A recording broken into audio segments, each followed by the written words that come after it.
Spider-Man fans, we can't stop winning, and I'm smiling through it all. I can't believe this is my life right now. Because we're getting not one, not two, not three, not four, not five animated Spider-Man projects, and one of those being a spin-off for Spider-Punk. I used to pray for times like this. But also an animated Venom movie, an animated Spider-Woman movie, and so much more. And either way, me and you know what we gotta do. We gotta talk about it. First things first, rest in peace, Uncle Phil. But for real, according to Deadline, they are exclusively reporting that Sony Pictures Animation is in early development for a Spider-Punk spin-off animated film, which features the return of Daniel Kaluuya as a co-writer. And I don't know about you, but I'm just as excited, if not more excited, for the fact that we're getting the return of Daniel Kaluuya. Because I'm pretty sure the last film that he was in Across the Spider-Verse, and even then, he was just a supporting character as Spider-Punk. And before that, he was a lead in Nope. And at least in my opinion, the cinematic landscape is better with Daniel Kaluuya in it. Necessary glaze. And I know I'm not the only one that loved Hobie Brown in Across the Spider-Verse, man. Because how are you even cooler under your mask? I was just cool the whole time.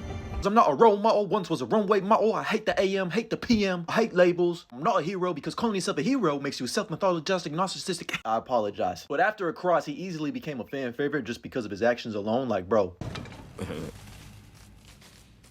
Just for the record, I quit.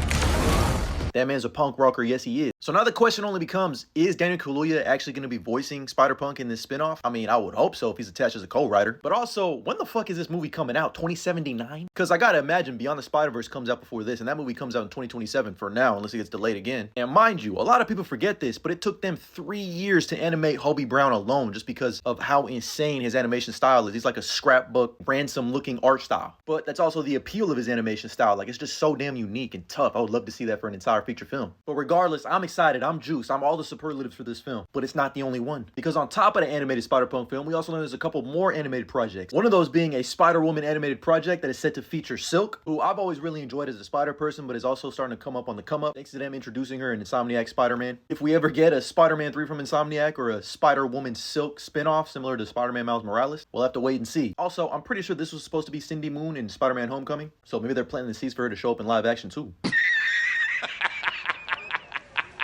You serious? But Cindy Moon is such an interesting character, and I would love to see her interact with all the other Spider-Woman because she's not going to be the only one in this film. We're also supposed to have Ghost Spider, aka Gwen Stacy from the Spider-Verse films, in this movie as well, alongside Jessica Drew. So it sounds like they could be making their own little Charlie's Angels Spider-Verse movie. And I'm not going to hold you, that kind of sounds fire. But I think the most interesting piece of news is that Daniel RPK also added onto this report by saying they're working on an animated Venom project as well. Huh? What'd you say? Yeah, that's right, I did not stutter. An animated Venom movie is in the works. Now, I feel like this has to be the same Venom animated movie that was rumored a couple years ago that had Seth Rogen being the writer and producer. That was going to be R-rated. You're telling me we're getting an R-rated Venom animated movie in the style of Spider-Verse? Take all my money right now. Sadly, I fear they'll never touch my animated Venom GOAT. 90s animated Venom was just different. The blue and